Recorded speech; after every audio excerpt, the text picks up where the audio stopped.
अंधेरी रात में नदीम अपनी मोटरसाइकिल पर एक सुनसान रास्ते से गुजर रहा था।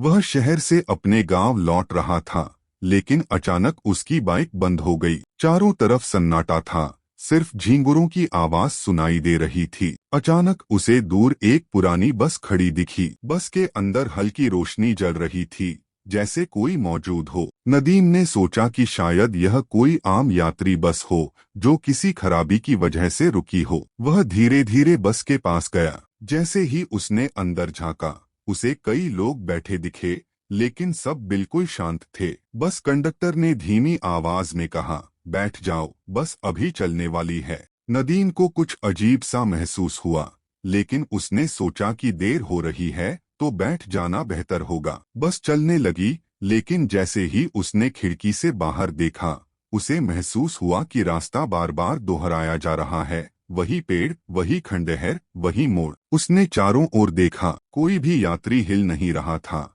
सभी के चेहरे अजीब थे, जैसे पत्थर के बने हों। अचानक बस की रोशनी मंद पड़ने लगी और नदीम ने देखा कि यात्रियों के चेहरे बदल रहे थे। उनकी आंखें खोखली हो रही थीं और उनके होठों पर एक डरावनी मुस्कान फैल रही थी। डरते हुए उसने कंडक्टर से पूछा, ये बस कहाँ जा रही है? कंडक्टर ने मुस्कुराते हुए जवाब दिया, जहाँ सबका आखिरी ठिकाना होता है। नदीम ने घबराकर खिड़की से कूदने की कोशिश की, लेकिन जैसे ही उसने दरवाजे की ओर भागना चाहा, एक यात्री ने उसका हाथ पकड़ लिया। उसने चीखने की कोशिश की, लेकिन उसकी आवाज नहीं निकली। अगली सुबह जब लोग उस रास्ते से गुजरे तो उन्होंने वहां एक पुरानी जंग लगी बस देखी, लेकिन अंदर कोई नहीं था, सिवाय एक सीट पर रखे नदीम के जूतों के, जो धीरे धीरे मिट्टी में दबते जा रहे थे।